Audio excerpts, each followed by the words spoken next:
బయట క్లైమేట్ వర్షంతో భలే చల్లగా ఉంది కదా. ఈ టైంలో వేడిగా ఏమైనా స్వీట్ తినాలనిపించింది.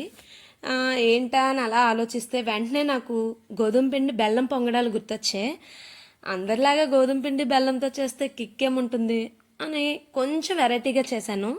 ఎలా చేశానో వీడియోలో చూసేయండి. ఈ పొంగడాలు మధ్యలో కొబ్బరి ముక్కలు పంటికి తగిలి చాలా రుచిగా, అలాగే మెత్తగా, అంచులు క్రిస్పీగా చాలా టేస్ట్గా ఉన్నాయండి.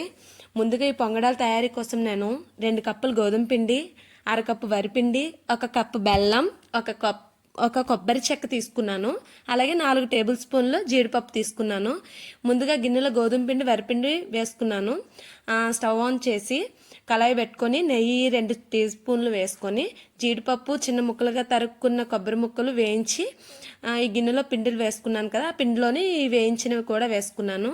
వేసుకున్న తర్వాత 1 కప్పు బెల్లాన్ని ఒక గిన్నెలో తీసుకొని అది మునిగేటట్టు కొంచెం వాటర్ అలాగే చిటికెడు ఉప్పు వేసి కలుపుకున్న తర్వాత ఇది ఒక పొంగు వచ్చిన తర్వాత స్టవ్ ఆఫ్ చేసి కొంచెం చల్లబెట్టుకోవాలి. ఇది కొంచెం చల్లారిన తర్వాత ముందుగా ఒక గిన్నెలో కలిపి పెట్టుకున్న గోధుమ పిండి, వరిపిండి ఈ వాటిలో ఈ చల్లారిన పానకం వడకట్టుకొని వేసుకోవాలి. వేసుకున్న తర్వాత ఒక ఇలాచీని మెత్తగా పౌడర్ చేసి కూడా వేసుకోవాలి. వేసుకొని దీన్ని బాగా కలుపుకోవాలి. ఇందులో చల్లనీళ్ళతోనే ఇంకా ఇది కలుపుకోవాలి మెత్తగా. చూడండి, నేను వీడియోలో చూపించాను అలాగా. మరీ ముదురుగా కాదు, అలాగే మరీ పలుచగా కాదు, అలా మధ్యస్థంగా కలుపుకోవాలి వీడియోలో చూపించినట్టు. కలుపుకొని పక్కన పెట్టుకున్న తర్వాత స్టవ్ ఆన్ చేసుకొని కళాయి పెట్టుకొని డీప్ ఫ్రైకి సరిపడా ఆయిల్ పోసుకొని కలిపి పెట్టుకున్న పిండిని బాగా కాగిన నూనెలో ఇలా పొంగడాల కింద వేసుకోవాలి.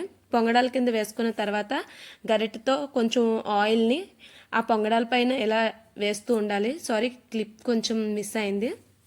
ఒకవైపు కాలిన తర్వాత ఆ పొంగడాలు వేగిన తర్వాత రెండో వైపు కూడా బాగా వేయించుకొని తీసుకోవాలి. చాలా రుచిగా ఉంటాయండి, చాలా రుచిగా ఉన్నాయి. అలాగే స్వీట్ ఇంకొంచెం తింటాము అనుకునే వాళ్ళు ఇంకొంచెం బెల్లం యాడ్ చేసుకోవచ్చు. ఈ పంటికి ఈ కొబ్బరి ముక్కలు, జీడిపప్పు తగిలి చాలా రుచిగా ఉన్నాయి. నచ్చితే లైక్ చేయండి, షేర్ చేయండి, సబ్స్క్రైబ్ చేయండి.